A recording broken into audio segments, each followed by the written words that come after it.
Network News. Sa nangyaring lindol sa Mamburao, Occidental Mindoro kahapon ng alas 10:38 ng umaga na may magnitude 5.8 ay nakaramdam rin ang pagyanig sa lungsod ng Lucena, kung kaya naman naglabasan ang mga mag-aaral sa kanilang paaralan na naging dahilan ng pagkakaroon ng traffic sa kalsada.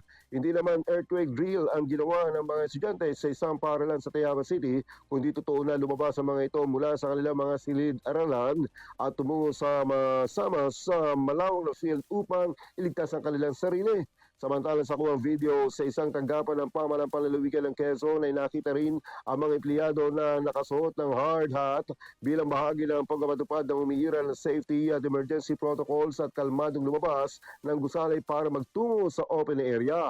Matapos naman ang pagyanig ay kumilos agad ang City Engineering Office personnel para magsagawa ng pagsusuri sa mga gusali ng paaralan. Makaraan ng investigasyon ay pinatunayan ng nasabing ahensya na wala namang nakitang panganib at ligtas na gamitin muli ang mga paaralan. Kasama mo sa Raymond Calabarzon ng 106.3 IFM Lucena Idol, Edgardo Masada, Tatak RMN. RMN Network News.